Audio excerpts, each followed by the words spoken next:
మీరు టైం తీసుకున్నారా? ఎక్కడున్నారు హరీష్ రావు గారు చెప్తారా? అయితే దీనికి సమాధానం చెప్పకముందు పెద్దల సార్కి నేను ఒక మాట చెప్తా. అంటే వారిపైన నాకు అపారమైన గౌరవం ఉంది. నేను ఎప్పుడు తెలంగాణ ఉద్యమాన్ని తప్పుగా కానీ తక్కువ కానీ చేసి నేను ఎప్పుడు చేసి చూపాను. నేను ఎప్పుడు చేసి చూపాను. ఎందుకంటే తెలంగాణ ఉద్యమంలో మాకు లాఠీ దెబ్బలు పడ్డాయి, మేము జైలుకు పోయినాము, అందరూ పోయినట్టే మేము కూడా జైలుకు పోయినాము. మా విద్యార్థి దశలో మేము ఊహించుకున్నటువంటి జీవితాలు మేము కోల్పోయినాం, మేము కూడా కోల్పోయాను.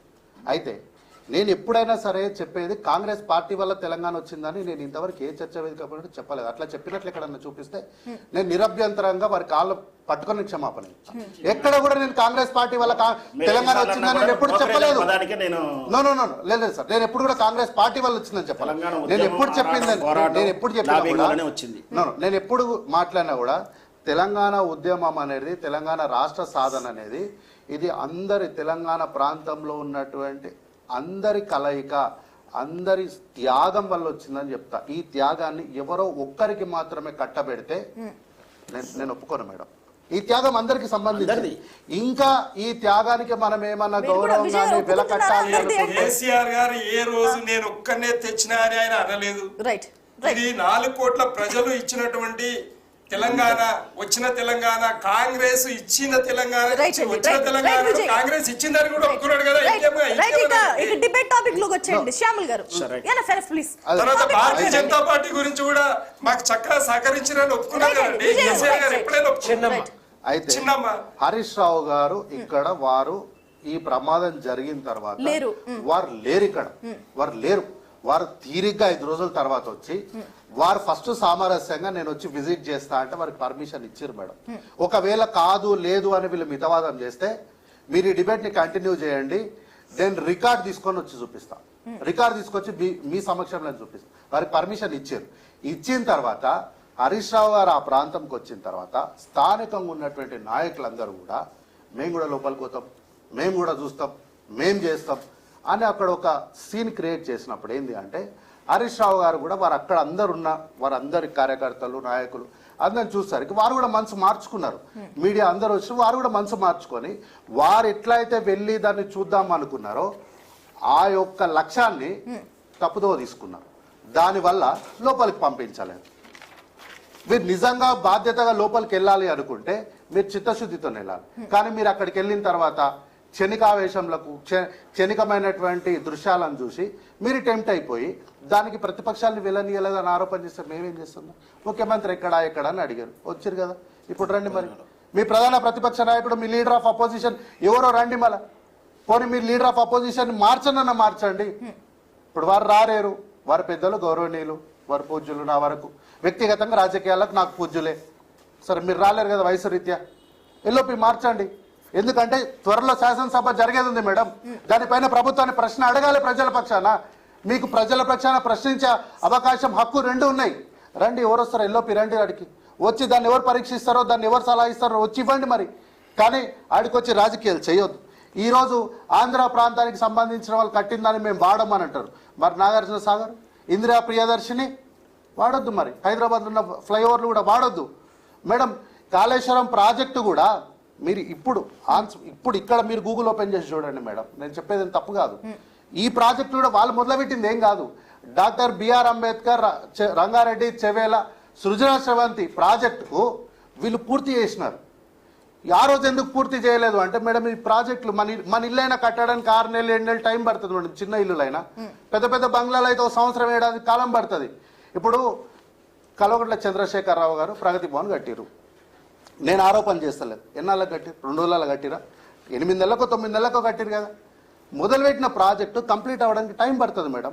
ప్రభుత్వంలో ఎవరున్నా సరే ఎన్ని అడ్డంకులు ఎదురైనా చిత్తశుద్ధి ఉంటే వాళ్ళు ముందుకు తీసుకెళ్ళి దాన్ని కంప్లీట్ చేయాలి. అంతేకాదు 38 కిలోమీటర్లు కంప్లీట్ అయ్యి కేవలం 9 కిలోమీటర్లు కంప్లీట్ చేసి అయిపోయేదానికి కావాల్సినటువంటి సాంకేతిక పరిజ్ఞానాన్ని తీసుకొచ్చి అక్కడ పనులు మొదలు పెట్టాలి. కనీసం చేస్తూ ఉండాలి కదా. దాన్ని విడిచిపెట్టడం ఎందుకు?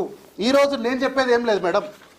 డెక్కన్ క్రానికల్ పేపర్ చెప్పింది వీళ్ళు చేసిన అవినీతి ఏందనేది. డెక్కన్ క్రానికల్ పేపర్ చెప్పింది, కాగ్ రిపోర్ట్ చెప్పింది. కాంగ్రెస్ పార్టీగా నేను ఆరోపణ చేస్తలేను, అధికారికంగా కాగ్ రిపోర్టు ఇది అఫీషియల్. ఇది నేను చెప్పేది ఏం లేదు. ఇది ఇప్పటికిప్పుడు నేను గూగుల్కి వెళ్ళి తెప్పించుకున్నాను, న్యూస్ పేపర్లకు వెళ్ళి తెప్పించుకున్నది. ఇంత అవినీతి వీళ్ళు చేసినారు మేడం. ఈ రోజు వీళ్ళు వచ్చి కాంగ్రెస్ పార్టీ పాపం పండింది, రాజకీయాలు ఎవరు మిమ్మల్ని నేరుగడితే మీరు మమ్మల్ని వచ్చి తిడితే మాతో మాట్లాడతారా అంటే రేవంత్ రెడ్డి గారు కాంగ్రెస్ పార్టీ ఎలాంటి టెక్నికల్ ఎవిడెన్సెస్ సర్వేస్ లేకుండా అతి ఉత్సాహంతో మేము చేసే ప్రాజెక్ట్ ని అన్న ఉద్దేశంతో మేడం వీళ్ళు స్టార్ట్ చేసేసింది. మేడం వీళ్ళు ఆరోపణ చేయాలి కాబట్టి చేస్తున్నారు, కానీ 13-18 రోజులుగా దానిపైన రివ్యూ తీసుకొని దీనిపైన సాధ్యాలు ఎట్లా ఉంటాయని చెప్పేసి దీనిపైన పూర్తి రివ్యూ తీసుకున్నాకనే వెళ్ళారు. కాకపోతే అనుకోని సంఘటన ఏంది అంటే ఈ ప్రమాదం 8 మంది చిక్కుకుపోయి ప్రాణాలు కోల్పోవడము.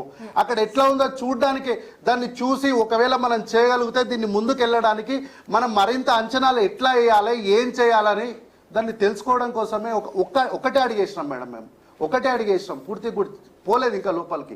ప్రమాదం జరిగిన వెంటనే సంబంధిత శాఖ మంత్రి అయినటువంటి ఉత్తమ్ కుమార్ రెడ్డి గారు అక్కడే ఫీల్డ్లోకి వెళ్ళి ఆయన టీం అంతా అక్కడనే పెట్టుకున్నారు. అక్కడే స్థానిక జిల్లా మంత్రి అయినటువంటి జూపల్లి కృష్ణారావు గారు టన్నల్ లోపలికే వెళ్ళి చూసినారు. మేడం నేను అనేది ఏం లేదు, బీఆర్ఎస్ పార్టీ నాయకులు సీనియర్ నాయకులు అయినటువంటి ప్రకాష్ గారే ఒక మీడియా ఛానల్ తో మాట్లాడుకుంటూ జూపల్లి కృష్ణారావు గారికి నేను హ్యాట్స్ ఆఫ్ చెప్తా అన్నారు. మంత్రి గారు ప్రభుత్వంలో పార్ట్ కాదా మేడం? పార్ట్ కాదా వారు స్థానిక మంత్రిగా, జిల్లా మంత్రిగా బట్ టన్నల్ లోపలికి ధైర్యం చేసి లోపలికి వెళ్ళారు. కాబట్టి లోపల కంటే 14 కిలోమీటర్లు ఎవరు వెళ్ళలేకపోతారు. ఎవరు పోరు మేడం. ఇదే పొద్దున హరీష్ రావు గారు వచ్చిన పోరు, ఇంత పూర్తి స్థాయి భద్రత ఇచ్చిన ఈ దేశ ప్రధానమంత్రి కూడా అంత దూరం పోడు. కానీ సమస్యను సోదరులు ఏమంటారంటే ఆరోపణలు చేయాలని చేస్తున్నారని అంటున్నారు కదా, దానికి సూటి ప్రశ్న ఆయన్ని అడుగుతాను. ఎన్నికల కంటే ముందు మీరు చెప్పిన అబద్ధాలన్నీ ప్రజలకు ఇప్పుడు ఈ కాళేశ్వరం విషయం నీటి ప్రాజెక్టులు తక్కువ అని ఎట్లా కాంగ్రెస్ అంటది, రేవంత్ రెడ్డి గారి టీం ఎట్లా అంటది, విద్యుత్ ప్రాజెక్టులు తప్పని ఎట్లా అంటది, మరి ఇండస్ట్రియల్ ప్రాజెక్టులు తప్పని ఎట్లా అంటది, తెలంగాణకి ఏమి కావాలని తెలిసినటువంటి తెలంగాణ మేధావుల టీమే టిఆర్ఎస్ పార్టీ, బీఆర్ఎస్ పార్టీ అండి. కాబట్టి ఆ మేధావులు చేసిన ఘోరమే మేడం ఇది. ఆ మేధావులు చేసినటువంటి పాపమే ఇది. ఆ మేధావులు చేసినటువంటి కాళేశ్వరమే కుప్పకూలిపోయింది మేడం. ఈ రోజు వీళ్ళు అంటారు మేడిగడ్డను రిపేర్ చేయండి, జీవితం అంతా రిపేర్ చేసుకుంటే బతకాల తెలంగాణ రాష్ట్రము. ఒక ప్రాజెక్ట్ కట్టింది మేడం. ఈ రోజు వరకు మీరు నాగార్జున సాగర్ గానీ, ఇందిరా ప్రియదర్శిని ప్రాజెక్టు గానీ, నెట్టంపాడు గానీ, కోయిల్ సాగర్ గానీ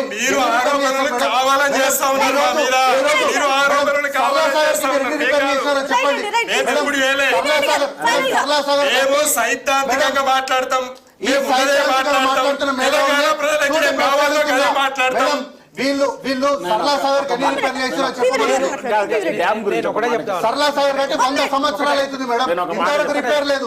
వీళ్ళు కట్టి 2 ఏళ్లు కాలేదు, కుప్ప కూలిపోయింది మొత్తము. ఆ 2 పిల్లర్లనే రిపేర్ చేసుకోండి అంటున్నారు. జీవితం అంతా బేస్త్రి పని చేసుకుంటే ఇక్కడ మీరు చెప్పండి విశ్లేషకులు గారు, కుప్ప కూలిపోయింది కాళేశ్వరం. రెండు పార్టీలు కూడా ఈ ఎస్ఎల్బిసి టన్నెల్ ఉపయోగించుకొని బురద రాజకీయాలు చేస్తా ఉన్నారు. అక్కడ టన్నెల్ రాజకీయాలు చేస్తా ఉన్నారు. వీళ్ళకి చిత్తశుద్ధి లేకుండా, అంతకుముందు